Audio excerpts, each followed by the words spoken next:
This video provides brief information about the bolt-action rifles used by the United States Army in combat during World War I. The Springfield M1903 is a bolt-action military rifle that became one of the most important and respected firearms in United States military history. It was officially adopted by the U.S. Army in 1903 and was developed as a direct response to the lessons learned during the Spanish-American War of 1898. During that conflict, American troops faced Spanish forces armed with the Mauser Model 1893 rifle, whose accuracy, range, and modern design clearly outperformed the rifles then in U.S. service. As a result, the Springfield M1903 was heavily influenced by the German Mauser 98 system, so much so that the U.S. government later paid royalties to Mauser for patent use. The Springfield M1903 is a manually operated bolt-action rifle featuring a strong and reliable rotating bolt with dual front locking lugs. This design allowed the rifle to safely handle high-pressure cartridges while maintaining excellent accuracy. It uses an internal, non-detachable box magazine with a capacity of 5 rounds, which are loaded from the top using stripper clips. Early versions of the rifle were chambered for the .30-03 cartridge, but in 1906 the rifle was modified to fire the improved .30-06 Springfield cartridge. The .30-06 would go on to become one of the most famous and widely used military cartridges in history, remaining in service for decades. In terms of physical characteristics, the Springfield M1903 has an overall length of approximately 1,098 millimeters and a barrel length of about 610 millimeters. Its unloaded weight is around 3.9 to 4.1 kilograms. The effective firing range of the rifle is approximately 500 to 600 meters, with a maximum range that extends well beyond that under ideal conditions. The rifle is particularly well known for its high-quality iron sights, which include a finely adjustable rear sight designed for precise long-range shooting. These sights, combined with the rifle's inherent accuracy, made the M1903 especially suitable for marksman and sniper roles. The Springfield M1903 served as the primary U.S. infantry rifle during World War I. Although production limitations meant that not all American units were equipped with it early in the war, it became increasingly common as the conflict progressed. During World War II, the M1903 was gradually replaced as a standard infantry weapon by the semi-automatic M1 Garand. However, it continued to see extensive service in secondary roles, including training, support units, and specialized applications.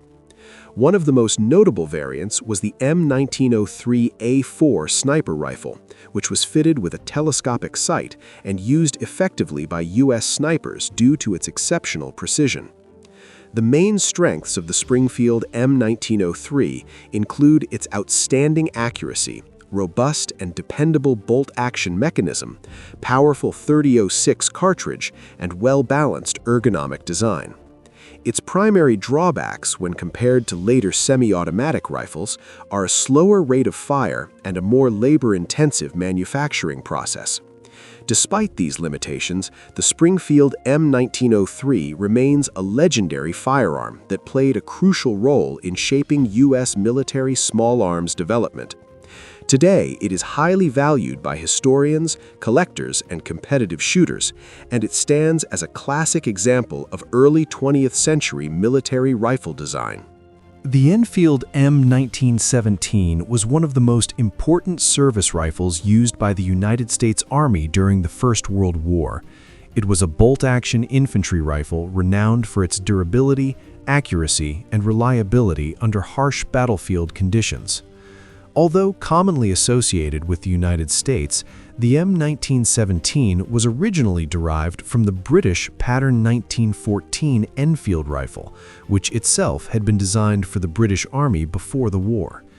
When the United States entered World War I in 1917, the urgent need to equip a rapidly expanding army led to the adaptation of this design to fire the standard American .30-06 Springfield cartridge.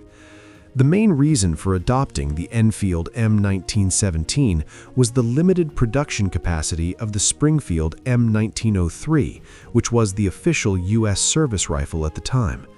American arsenals were unable to manufacture enough M1903 rifles quickly enough to meet wartime demands. As a solution, the existing British rifle production lines in the United States, operated by Winchester, Remington, and the Eddystone Arsenal, were retooled to produce a modified version of the pattern 1914, chambered in .30-06 Springfield. This rifle was officially adopted as the U.S. Rifle Model of 1917, and between 1917 and 1918, more than 2.7 million units were manufactured, making it the most widely used American rifle of the war. From a technical standpoint, the Enfield M1917 is a manually operated bolt-action rifle with a very strong and robust receiver. Its bolt system resembles the Mauser design and features two large front locking lugs and an additional rear safety lug, providing excellent strength and safety when firing high-pressure ammunition. The rifle is fed by an internal, non-detachable magazine with a capacity of 6 rounds, which could be loaded quickly using standard stripper clips. This relatively large magazine capacity gave American soldiers a practical advantage in sustained fire compared to many contemporary rifles. One of the most distinctive and praised features of the Enfield M1917 was its aperture peep rear sight. Unlike the open rear sights found on many rifles of the era, the M1917's rear sight was mounted on the receiver and well protected by sturdy ears. This sight provided a longer sight radius and improved accuracy, particularly at medium and long ranges. The sight was adjustable and typically calibrated from approximately 200 to 1,600 yards, reflecting the long-range marksmanship doctrine of the period.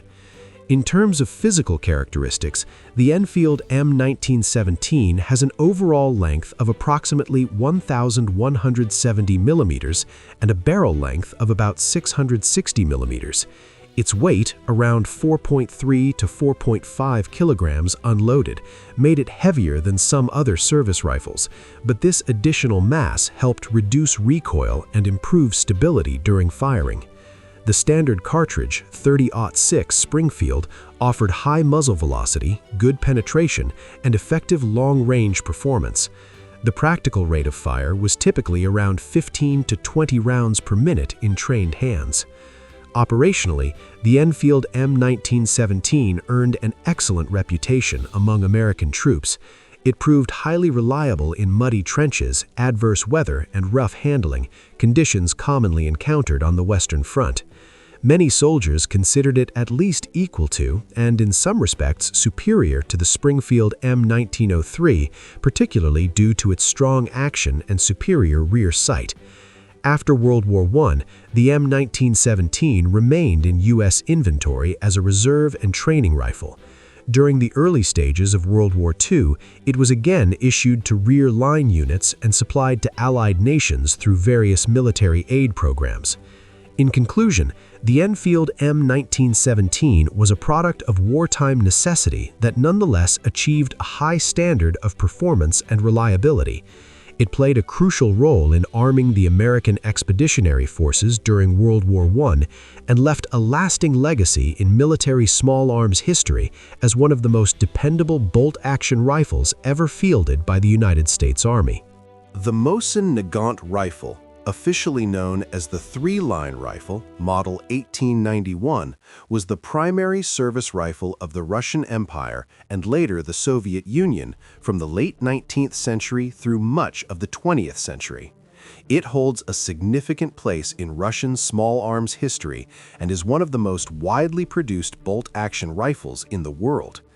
The rifle was officially adopted in 1891, developed through the combined efforts of Russian Army officer Sergei Ivanovich Mosin and Belgian firearms designer Leon Nagant. This collaboration is the reason it is commonly referred to as the Mosin Nagant. The term three-line comes from an old Russian measurement system where one line equals 2.54 millimeters, three lines equal approximately 7.62 millimeters, which corresponds to the rifle's caliber.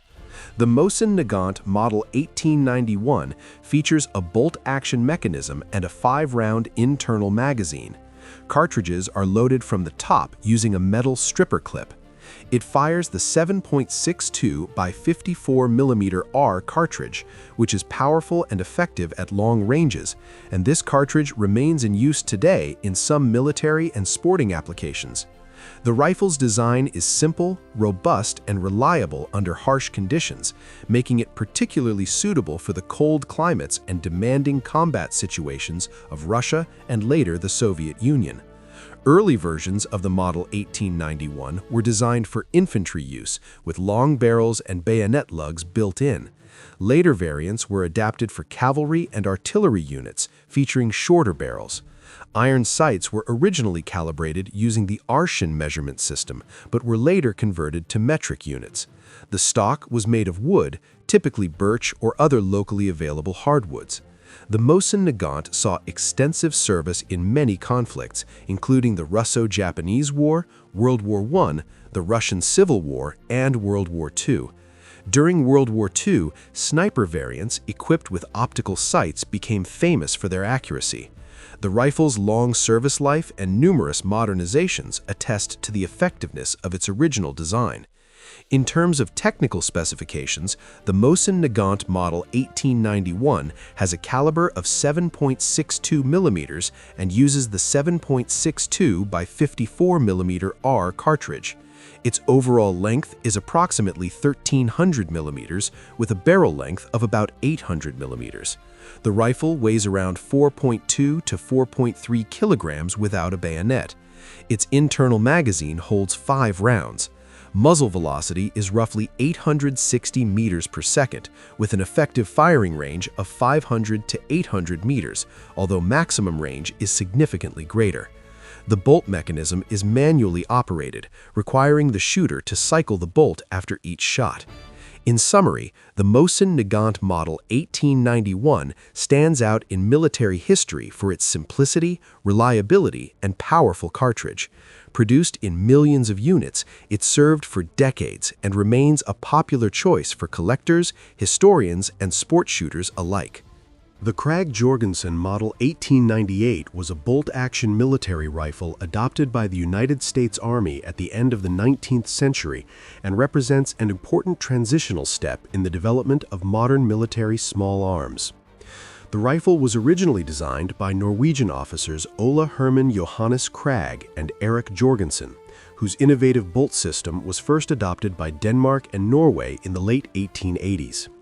After extensive trials, the United States selected the Krag-Jørgensen design in 1892, making it the first smokeless powder bolt-action rifle to be officially adopted by the U.S. Army. The Model 1898 was the final and most refined infantry version of the American Krag series. The Model 1898 was developed as an improvement over earlier U.S. Krag models, particularly the models 1892 and 1896. The most significant changes included a simplified stock design, a revised magazine cutoff system, and manufacturing refinements that made the rifle stronger and easier to produce. Unlike earlier versions, the Model 1898 featured a deeper stock cut for the bolt handle and a reversed magazine cutoff lever, which improved ergonomics and reliability. These changes reflected lessons learned from field service and combat experience.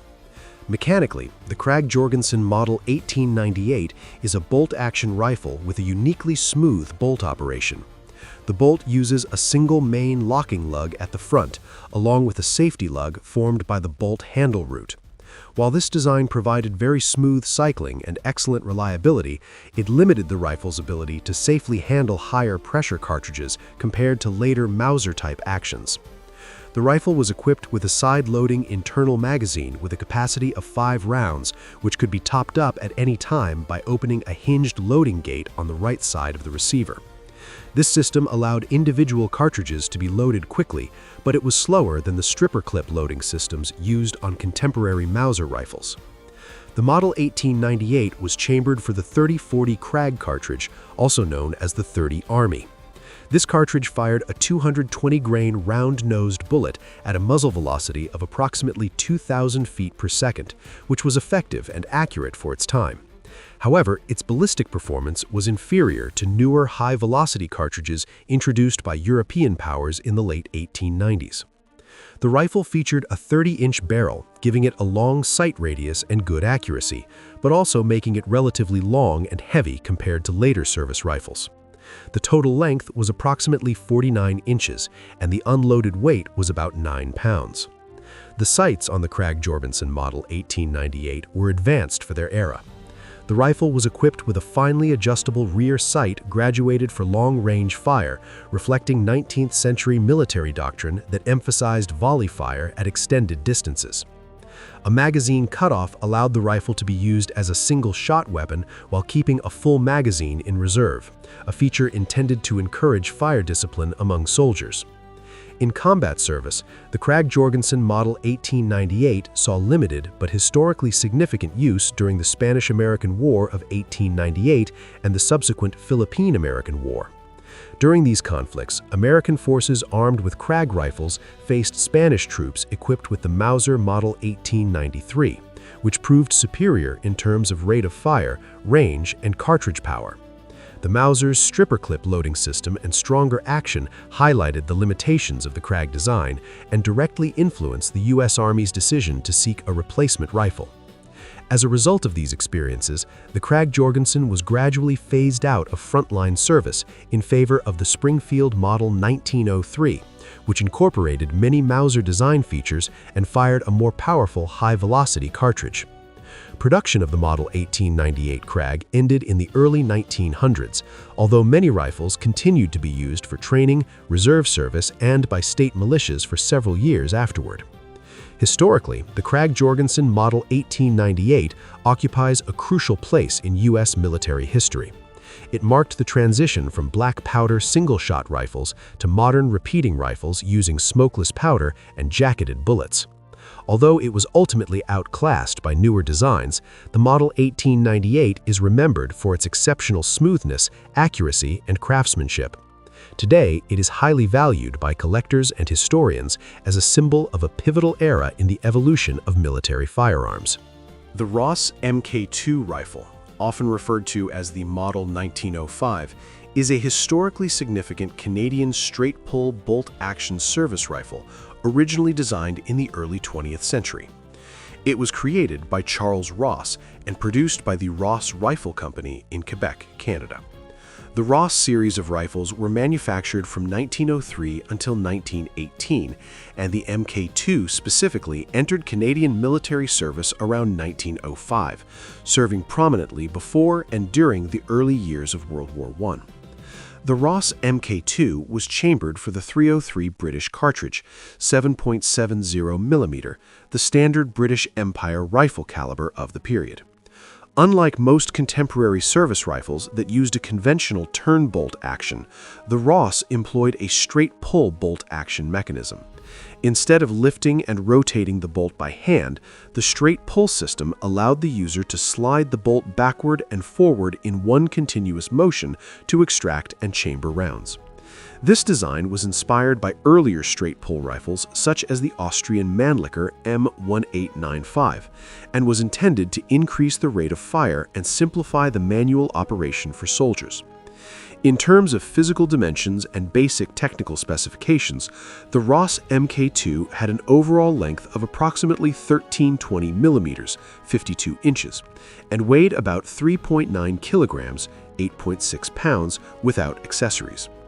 The rifle featured a barrel length of roughly 711 mm, 28 inches, and used a fixed internal magazine capable of holding 5 rounds, which were loaded using stripper clips or chargers. The action and magazine design was sleek and precise, reflecting high standards of machining and craftsmanship for the era. The Mk2 rifle was highly regarded for its accuracy and smooth bolt action, and prior to World War I, it achieved success in target shooting competitions and training exercises. Many military marksmen and shooters appreciated its fine tolerances and sharp rifling, which contributed to consistent and precise firing performance. Some variants and later submodels, including Mk2 1-star, Mk2 3-stars, and others, showed incremental refinements in sights, ergonomics, and other small details, reflecting ongoing improvements during production. Despite its strengths, the Ross Mk2 also revealed several serious operational limitations once war broke out. The tight machining tolerances that improved accuracy in clean conditions became a liability in the muddy and gritty realities of trench warfare. The straight-pull bolt, while elegant, was more sensitive to dirt and grime than the simpler and more forgiving turn bolt systems used by rifles like the British Lee Enfield. The action sometimes jammed under battlefield conditions, and the lack of a robust primary extraction system made it difficult to remove stuck or fouled cartridges. Such reliability issues became prominent complaints among soldiers in the field. By 1916, these operational problems led the Canadian military to begin withdrawing the Ross rifles from frontline infantry service, replacing them largely with the more dependable Lee Enfield rifles. Still, the Ross Mk2 continued to see use in secondary roles and was particularly appreciated by snipers and marksmen who valued its precision. Even after its general retirement from combat service, many Ross rifles were retained for training purposes, target shooting, and saw limited use in other theaters or by other military units. The Ross Mk2 also found an unexpected secondary role outside Canada. During World War I, a number of Ross rifles were purchased by the United States government for use as training rifles for recruits, and many of these carry distinctive U.S. military property markings today. In sum, the Ross Mk2 represents the compelling chapter in early 20th century military small arms history. It showcases innovative design focused on straight-pull action and accuracy, but also highlights the practical challenges of adopting precision weapons under harsh battlefield conditions. The Ross Mk2 remains widely studied by historians, collectors, and firearms enthusiasts as both an engineering achievement and a case study in the real-world demands of military use.